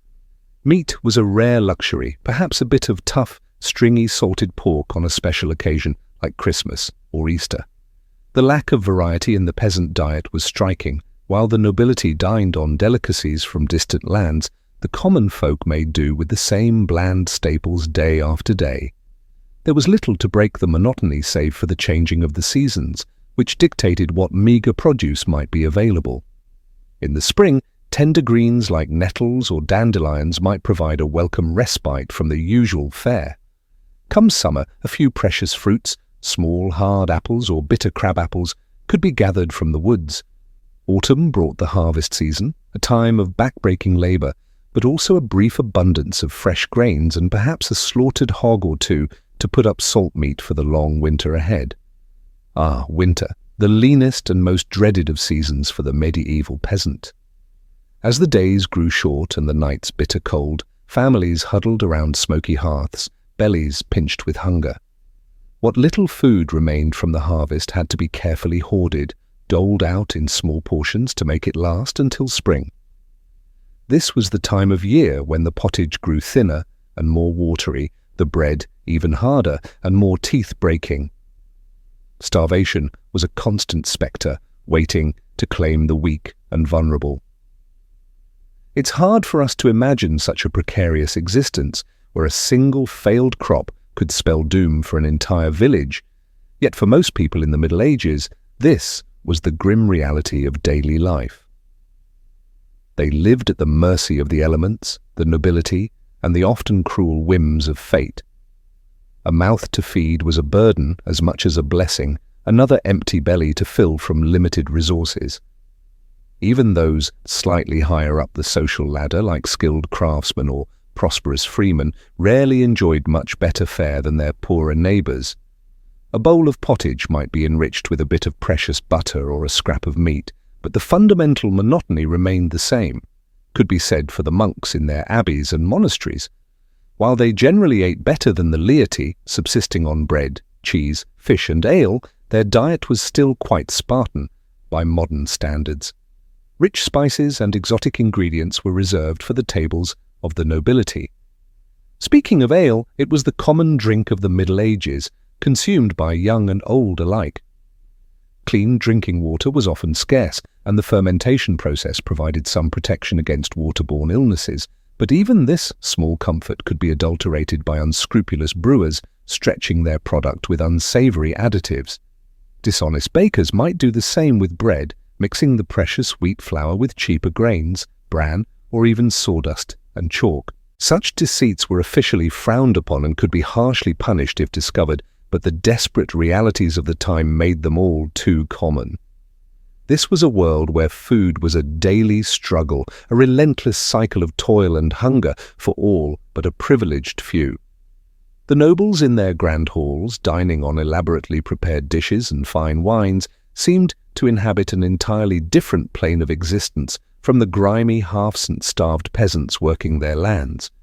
It was a stark divide, one that bred resentment and sometimes open rebellion, but more often it bred a sort of grim resignation and acceptance that this was simply the way things were.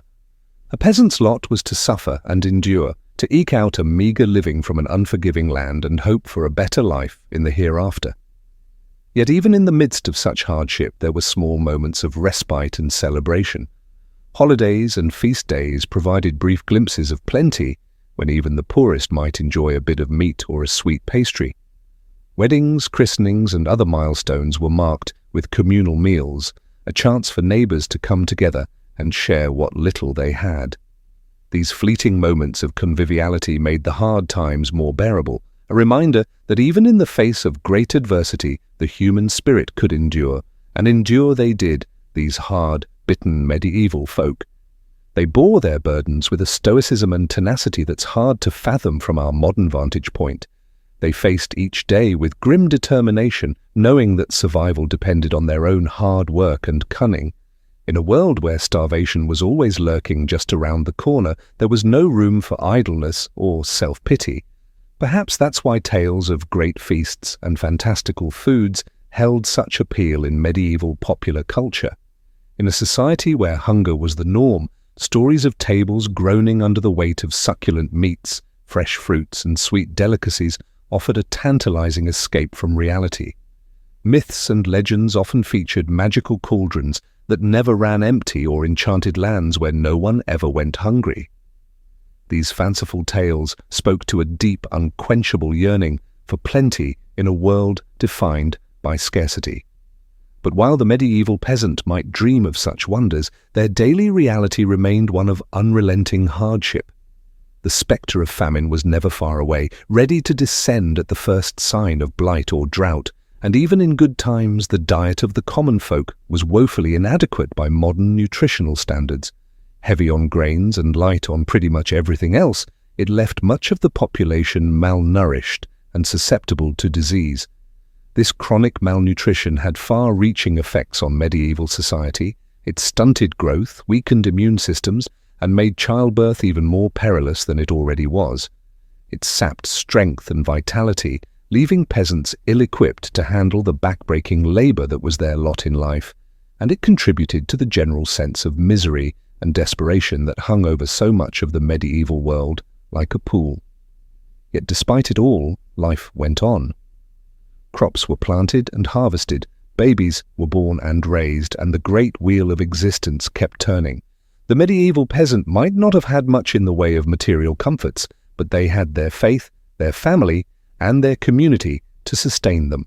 They found joy where they could in the simple pleasures of a warm fire on a cold night or a full belly after the harvest feast, and they endured season after brutal season with a resilience and fortitude that's hard not to admire. So the next time you sit down to a meal, take a moment to savor the incredible variety and abundance at your fingertips. Spare a thought for your medieval ancestors who lived and died by the whims of the harvest, and be grateful for the centuries of progress and plenty that separate us from those grim, hungry times. Because while the medieval peasant might have dreamed of a magical land of endless feasts, we're lucky enough to live in a world where that dream is tantalizingly close to reality, and that's a privilege we should never take for granted. The plight of the medieval peasant was further compounded by the unbalanced nature of their diets. While the nobility feasted on a cornucopia of meats, fruits, and vegetables, the average serf subsisted on a megafare dominated by grains. Porridge, GRL, and coarse bread formed the backbone of their sustenance, supplemented by whatever small morsels they could eke out from their labors. A typical peasant family might count themselves fortunate to have a cow, a pig, or a small flock of chickens. However, the milk, eggs, and meat these animals provided were a rare treat reserved for special occasions or times of dire need. More often than not, any surplus was sold or paid as rent to their feudal lord, leaving little for the family's own consumption. Imagine, if you will, the stark contrast between a noble's lavish feast and a serf's humble meal. In the great hall of the castle, the tables groan under the weight of roasted meats, savory pies, exotic fruits, and fine cheeses. The air is filled with the aroma of saffron, cinnamon, and cloves as richly attired lords and ladies dine with gusto. Meanwhile, in the cramped hovel of a peasant family, a pot of thin gruel bubbles over the fire. The mother carefully portions out the meager serving, ensuring each member of the family receives just enough to stave off the gnawing hunger in their bellies. The children's eyes widen at the sight of a small crust of bread, a precious addition to their usual fare. The unbalanced nature of the peasant diet took a heavy toll on their health. Malnutrition was rampant, weakening the immune system and leaving the population vulnerable to disease. Scurvy, caused by a lack of vitamin C, was a common affliction, leading to bleeding gums, loose teeth, and eventually death if untreated. In times of famine, known as seasons of dirt, the situation became even more dire. Crop failures due to drought, flooding, or pests could spell disaster for entire regions. With no reserves to fall back on, peasant families were left to starve, their weakened bodies succumbing to hunger and disease. One particularly harrowing tale comes from the chronicler Henry of Livonia, who described a famine in the early 13th century. He wrote of peasants driven to such desperation that they resorted to eating dogs, cats, and even the corpses of the dead. While such extreme measures were rare, they serve as a grim reminder of the precarious nature of life for the medieval peasantry. The unequal distribution of food in medieval society was a stark reflection of the rigid class hierarchy that defined the era. While the nobility enjoyed a varied and plentiful diet, the vast majority of the population lived on the brink of starvation, their meals a monotonous and meagre affair. This disparity would persist for centuries, with only gradual improvements in agricultural techniques and social reforms slowly narrowing the gap. As we continue our journey through the culinary landscape of the Middle Ages, we turn our attention to another scourge that plagued the populace: adulterated food and drink. In a time before strict regulations and quality control, unscrupulous merchants and producers often resorted to cutting corners and deceiving their customers in the name of profit. One common target for adulteration was bread, a staple of the medieval diet. Bakers, seeking to stretch their meagre supplies of flour, would mix in a variety of unsavory additives. Ground acorns, chalk, sawdust, and even ground bones were among the fillers used to bulk up the loaves. The resulting bread was often dense, gritty, and lacking in both flavor and nutrition. Ale and wine, the favored drinks of the era, were also subject to tampering. In a time when clean drinking water was often scarce, these fermented beverages were seen as a safer alternative. However, unscrupulous brewers and vintners would often water down their products to increase their profits, resulting in weak, insipid drinks that did little to quench the thirst or lift the spirits. The story of Agnes, the Ayllu wife, illustrates the temptation to adulterate one's wares. Agnes, a widow struggling to make ends meet, relied on the meagre profits from her small brewing operation to support herself and her children. One particularly lean year, with the price of grains soaring and her customers dwindling, Agnes made the fateful decision to water down her ale, stretching her limited supply to sell more volume. At first, her deception went unnoticed, and Agnes breathed a sigh of relief as the coins clinked into her purse. However, word soon spread of the weak, tasteless brew, and her once loyal customers began to seek out other ale houses. Agnes's reputation was ruined, and she was forced to close her doors, leaving her family to face an uncertain future. While medieval authorities did attempt to regulate the quality of food and drink, enforcement was often lax and inconsistent. The Assay of Bread and Ale, a 13th century English law, set strict standards for the weight and price of these staples, but bakers and brewers found creative ways to skirt the rules. Fines and public humiliation were common punishments for those caught adulterating their products, but the lure of easy profits often outweighed the risk of getting caught. The prevalence of adulterated food and drink in medieval society added yet another layer of misery to the already challenging lives of the common people. Not only were their diets monotonous and nutritionally deficient, but they also had to contend with the constant threat of being cheated or sickened by unscrupulous producers. It was a harsh reminder of the powerlessness of the masses in the face of a system stacked against them. As we delve deeper into the realities of medieval food, it becomes increasingly clear that the romantic image of a bountiful rustic past is a far cry from the truth. For the vast majority of the population, eating was a daily struggle fraught with scarcity, monotony, and the ever-present spectre of adulteration. In a world where food was quite literally a matter of life and death, the medieval peasant had little choice but to make do with whatever meagre sustenance they could scrape together. But the challenges of medieval dining were not limited to the quality and quantity of the food itself. The very environment in which people ate was often a source of discomfort and even danger. In our next chapter, we will explore the unsanitary conditions that plagued the medieval world and how they contributed to the overall misery of the era's culinary landscape. Picture, if you will, a typical peasant dwelling in the Middle Ages. The small, cramped space is shared not only by the human occupants, but also by a menagerie of livestock. Chickens peck at the dirt floor while a pig roots in the corner, seeking out any stray scraps of food. The air is thick with the pungent aroma of unwashed bodies, animal dung, and wood smoke. In such close quarters, the line between living space and barnyard was often blurred. Livestock were kept indoors not only for their own safety but also for the warmth they provided during the cold winter months. However, this practice came at a steep price in terms of sanitation and hygiene. Animal waste, combined with the general lack of cleanliness, created a breeding ground for disease. Flies buzzed incessantly, spreading filth and contamination from one surface to another. The very food that the peasants relied on for survival was often tainted by the unsanitary conditions in which it was prepared and consumed. The consequences of this lack of hygiene were dire.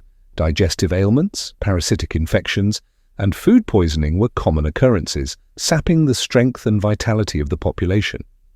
Even the highest echelons of society were not immune to the dangers of contaminated food, as the story of King John of England illustrates. In the year 1216, King John was on the move, campaigning against rebel barons who sought to limit his power. During a stay at the town of Lynn, he indulged in a feast of peaches, a rare treat for the time. However, unbeknownst to the king, the peaches had been improperly stored and had begun to rot. Consumed by hunger and a love of exotic fruits, John ate his fill, only to fall violently ill shortly thereafter. Racked by dysentery and fever, the king's health rapidly deteriorated. He pressed on with his campaign, but his weakened state left him vulnerable to the elements. Crossing the treacherous tidal flats of the Wash, John's baggage train was lost to the rising waters, taking with it his crown jewels and other treasures. The king himself narrowly escaped with his life, but his days were numbered. Less than 2 weeks later, he succumbed to his illness, his reign cut short by a simple meal of tainted fruit. King John's fate, while perhaps more dramatic than most, was not uncommon in a world where food safety was a rare luxury. The medieval landscape was a veritable minefield of potential hazards, from spoiled meat to contaminated water sources. Even the air itself could be a source of danger, as the miasma theory of disease held sway. According to this belief, foul odor and bad air were the primary culprits behind the spread of illness. Medieval cities, with their narrow, winding streets and piles of festering garbage, were seen as particularly noxious environments. The stench of human waste, rotting food, and industrial pollution mingled together in a miasmatic brew that was believed to be the source of all manner of ailments. In reality, of course, it was the unsanitary conditions themselves that allowed disease to thrive. The Black Death, which wiped out an estimated 1/3 of Europe's population in the 14th century, was spread not by bad air but by fleas infected with the bacterium Yinia pestis. The crowded, filthy conditions of medieval cities provided an ideal environment for the disease to take hold and spread like wildfire. The impact of unsanitary conditions on medieval food culture cannot be overstated. It was not merely a matter of unpleasant odor and occasional bouts of illness, but a pervasive and deadly threat that loomed over every meal. The simple act of eating, which we today take for granted as a pleasurable and nourishing experience, was fraught with danger and uncertainty for the average medieval peasant. In a world where even the most basic standards of hygiene were often lacking, food became not just a source of sustenance, but also a potential vector for disease and suffering. This, combined with the scarcity and monotony of the peasant diet, created a culinary landscape that was as bleak as it was unappetizing. As we continue our exploration of why food in medieval times sucked, it is important to remember that the challenges we have discussed so far, the lack of variety, the difficulty of preservation, the unbalanced diets, and the unsanitary conditions were not the only factors at play. In our next chapter, we will turn our attention to the role of the Church in shaping the culinary habits of the time, and how religious doctrine often compounded the already considerable hardships faced by the average medieval diner. But first, let us take a moment to reflect on the incredible resilience and adaptability of our ancestors. In the face of unimaginable adversity, they found ways to survive and even thrive, leaving behind a legacy that continues to shape our world to this day. As we tuck into our own meals, let us spare a thought for the medieval peasant, whose daily struggle for sustenance was a testament to the indomitable human spirit. For the medieval peasant, the hardships of daily life were compounded by the strict religious doctrines of the Catholic Church. In a society where the Church held immense power and influence, its teachings and edicts permeated every aspect of life, including the most basic of human needs: food. Central to the Church's dietary restrictions were the concepts of fasting and abstinence. On designated days throughout the year, particularly during the season of Lent, the faithful were required to abstain from consuming meat and to limit their overall food intake. For the already undernourished peasantry, these restrictions could be particularly burdensome. Imagine, if you will, the plight of a poor peasant family during the 40 days of Lent.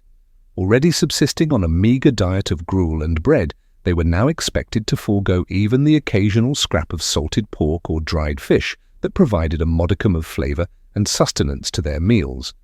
The growling of empty stomachs became a constant companion as they struggled to maintain their piety in the face of knowing hunger. The story of John and Matilda, a fictional but all too typical peasant couple, illustrates the hardships faced by many during this time. With a small plot of land and a few scrawny chickens, they barely managed to feed themselves and their 3 children during the best of times. When Lent arrived, they dutifully put away their meagre stores of preserved meat and resigned themselves to a diet of thin gruel and boiled turnips. As the days wore on, their energy flagged and their tempers frayed. The children, too young to understand the reasons behind their deprivation, cried incessantly from hunger.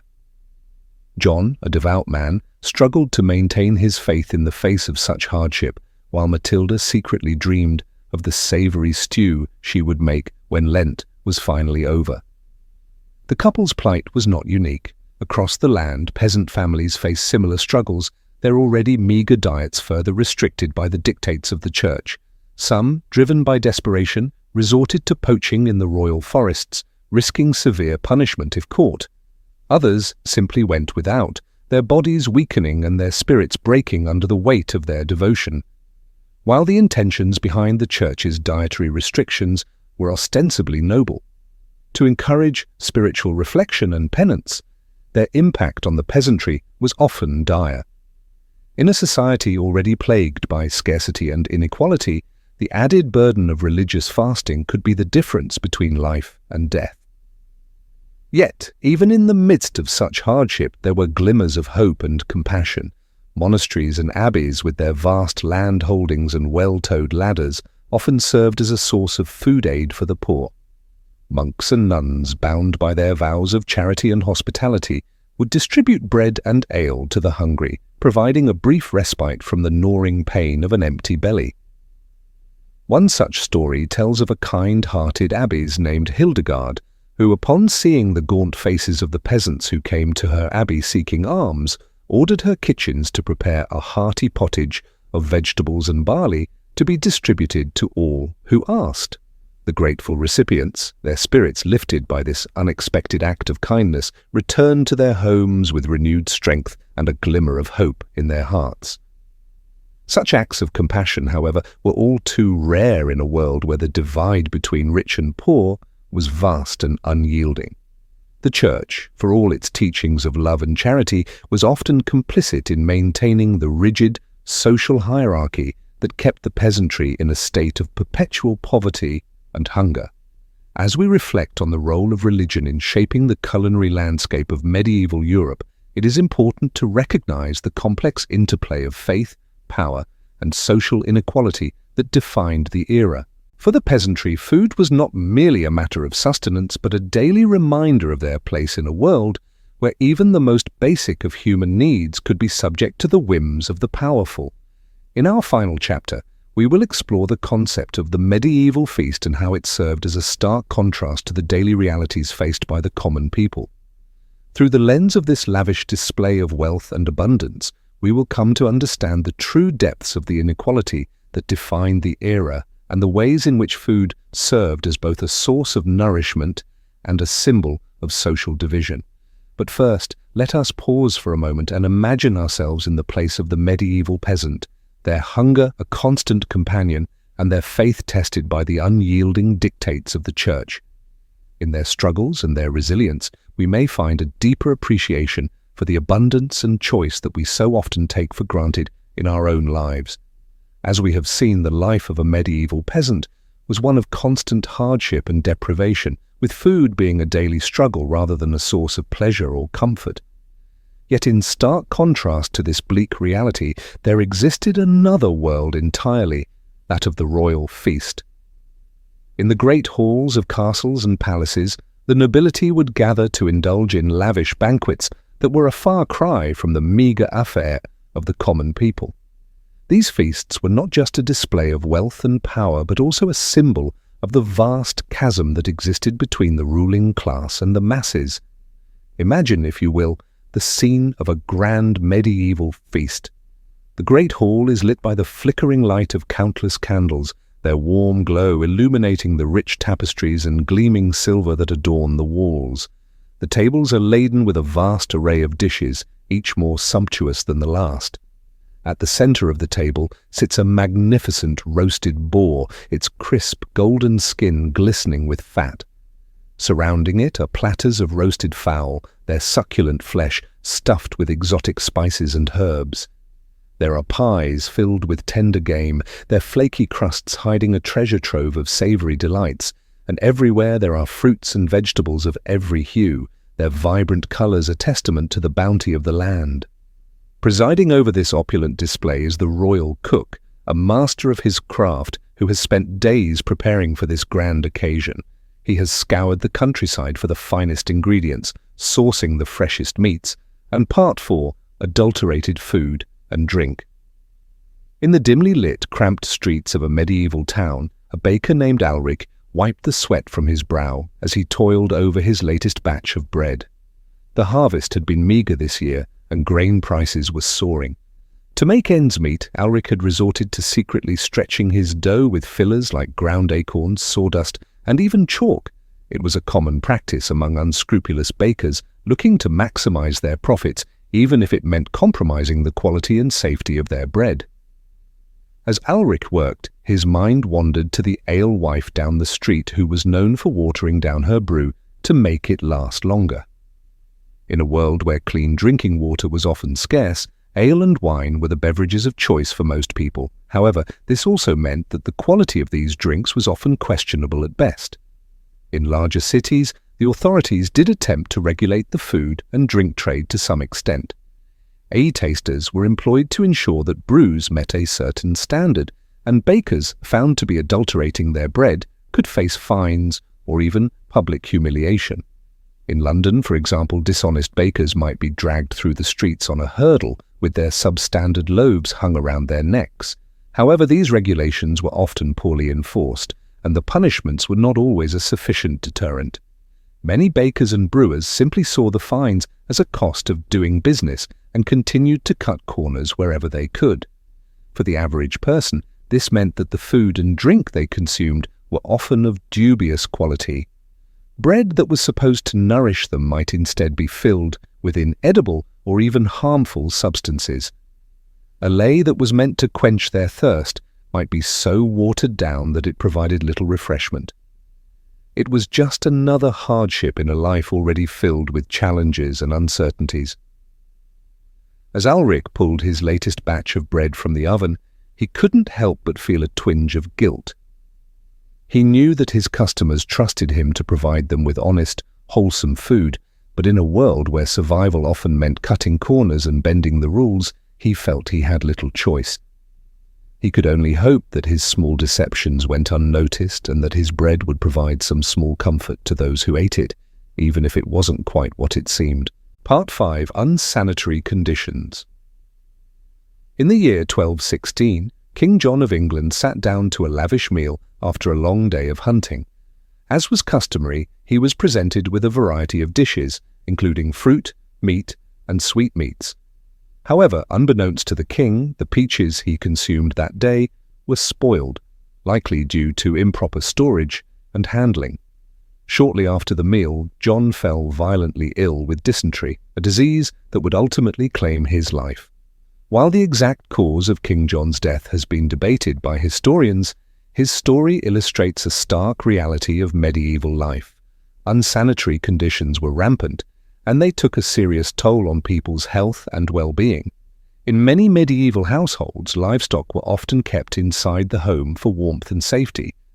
While this arrangement provided some comfort and security, it also meant that homes were constantly contaminated with animal waste and vermin. Fleas, lice, and rats were common companions, spreading disease and making life miserable for the home's human occupants. The situation was even worse in medieval cities, where garbage and human waste were often simply dumped into the streets or nearby rivers. With no understanding of germ theory or the importance of hygiene, people lived in close proximity to filth and squalor, creating the perfect breeding ground for disease. The consequences of these unsanitary conditions were severe. Dysentery, like that which killed King John, was a common killer spread through contaminated food and water. Other diseases like typhoid fever, cholera, and even the dreaded Black Death also thrived in the filthy conditions of medieval cities. For the average person, there was little escape from the constant threat of illness. Even the food they ate and the water they drank were often tainted with disease-causing microbes. In a world without antibiotics or modern medical knowledge, even a minor infection could quickly become life-threatening. The story of King Jay's death, while notable due to his status, was far from unique. For rich and poor alike, the spectre of disease and death was a constant presence, fueled in large part by the unsanitary conditions in which they lived.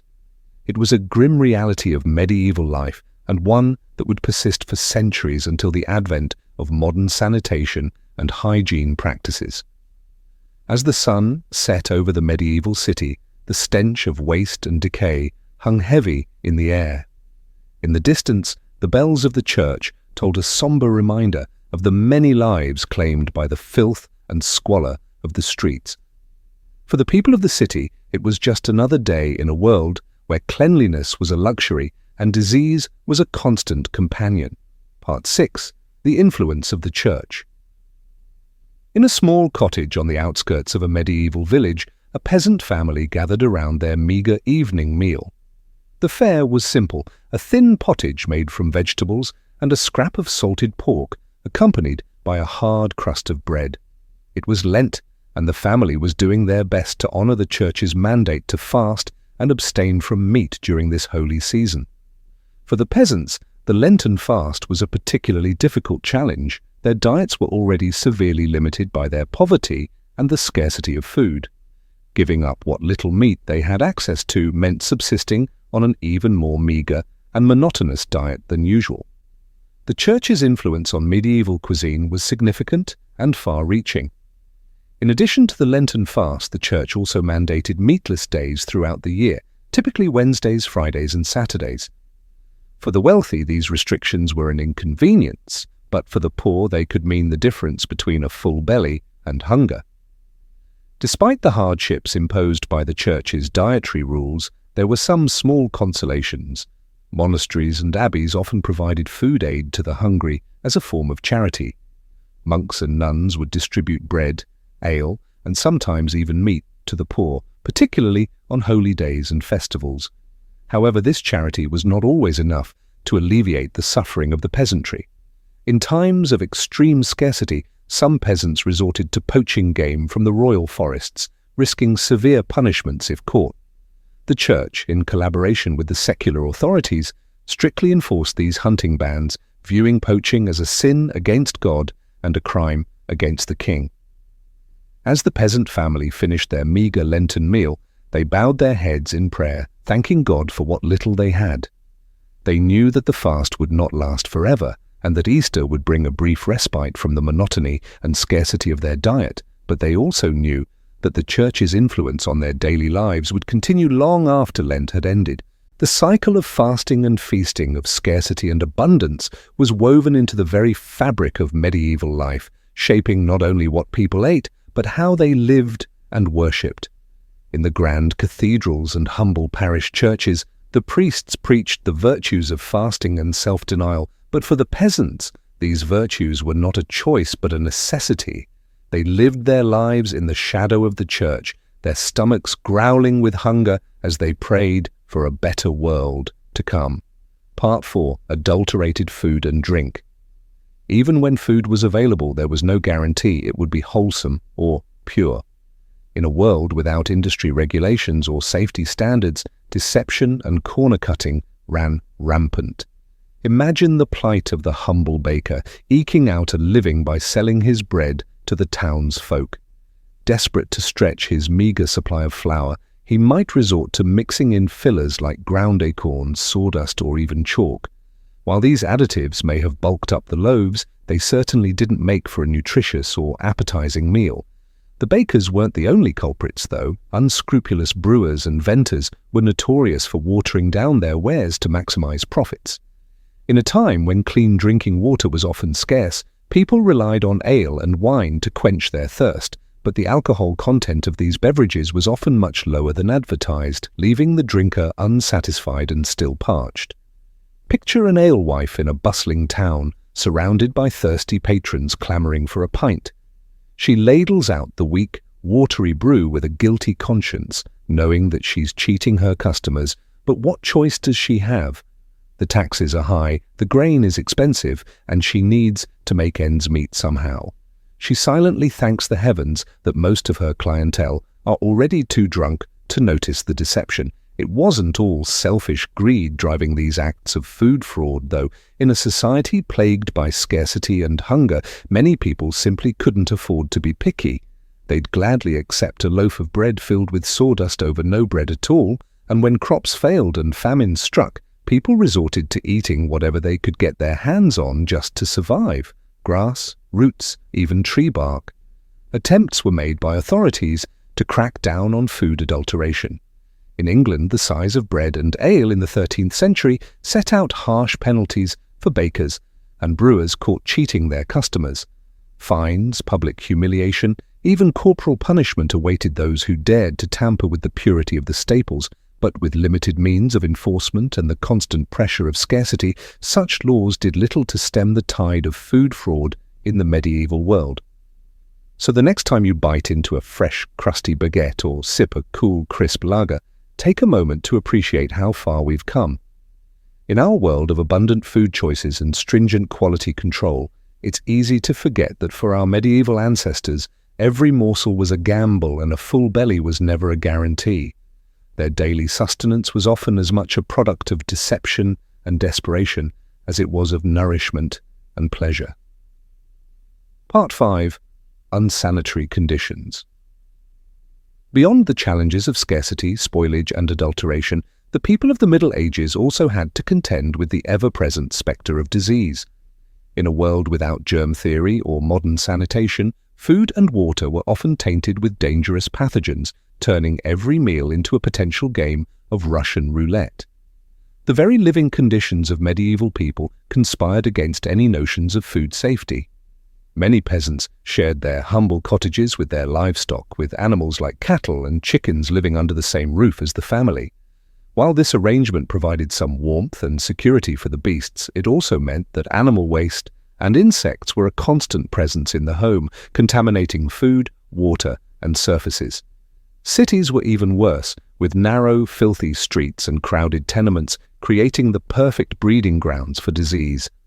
Garbage, human waste, and animal carcasses piled up in the gutters, tainting the air and seeping into the water supply. The stench alone would have been overwhelming, but the real danger lurked in the millions of microbes swarming on every surface. It's no wonder that medieval people had such short lifespans, with disease cutting down young and old alike. Even the nobility weren't immune, despite their superior living conditions. The tragic story of King John of England serves as a cautionary tale. In 1216, while on a military campaign, the king gorged himself on peaches and cider, only to fall violently ill and die a few days later. Chroniclers at the time attributed his death to gluttony, but modern historians suspect that the real culprit was more likely food poisoning from contaminated fruit.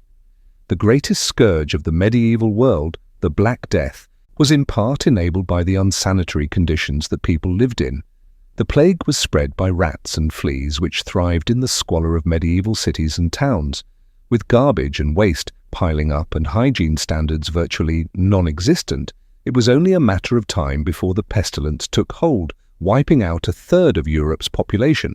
It's a grim picture, but it's important to remember that medieval people weren't ignorant or unconcerned about cleanliness. They may not have understood the science behind disease transmission, but they recognized the importance of keeping food and water clean. Monasteries and hospitals often had strict hygiene rules, and medieval housewives took great pride in keeping their homes as spotless as possible. But in a world without refrigeration, proper sewage systems or clean running water, there was only so much that could be done. Every day was a battle against the forces of decay and contamination, and all too often those forces won out. So the next time you enjoy a meal in a clean, modern kitchen, spare a thought for your medieval ancestors who fought that battle every day of their lives with the odds stacked firmly against them. Part 6.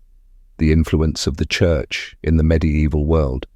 The Catholic Church loomed large over every aspect of life, and food was no exception. For the faithful, the religious calendar dictated what could be eaten and when, adding an extra layer of complexity to an already challenging food landscape. The Church mandated strict fasting and abstinence rules, particularly during the penitential season of Lent.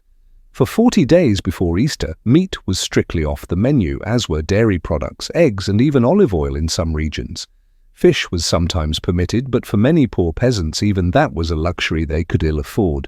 Imagine the struggle of a peasant family already living on the brink of starvation, faced with the prospect of giving up what little meat and dairy they had for the sake of spiritual purity. The growling stomachs and weakened bodies were a small price to pay, they were told, for the promise of eternal salvation. But that was cold comfort for a mother watching her children grow thin and listless from hunger. Even outside of Lent, the Church's influence could be felt in the rhythms of the weekly menu. Wednesdays, Fridays, and Saturdays were designated as lean days when meat was forbidden. For the wealthy, this simply meant substituting fish or other luxuries, but for the poor it often meant going without any animal protein at all. There were some small mercies, however. Monasteries and abbeys often provided food aid to the hungry as part of their mission of charity. Monks would distribute bread, soup, and ale to the needy, offering a rare respite from the gnawing hunger that was a constant companion for so many. Some even opened their doors to travelers, providing a warm meal and a bed for the night to those who could not afford an inn. But even this generosity had its limits. The Church was also a major landowner, controlling vast swathes of agricultural land and forests. Peasants who dared to poach game from these lands to feed their families faced severe punishment, including fines, flogging, and even exile. The irony of a supposedly charitable institution hoarding its wealth while its flock starved was not lost on many. The impact of the Church's dietary restrictions on the medieval populace cannot be overstated.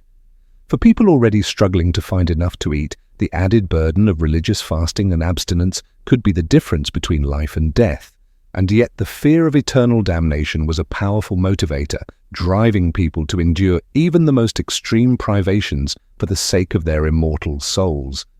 Today we may look back on these practices as archaic and even cruel, but for medieval people they were a fundamental part of the fabric of life. The Church's hold on the hearts and minds of the faithful was unquestioned, and its dictates carried the weight of divine law. To defy them was to risk not only earthly punishment but the fires of hell itself. And so with gritted teeth and growling bellies, the people of the Middle Ages soldiered on, secure in the knowledge that their suffering would be rewarded in the world to come. And so we come to the end of our journey through the dismal depths of medieval cuisine. It's a testament to human resilience that people manage to survive and even thrive at times on such a meager and unreliable food supply.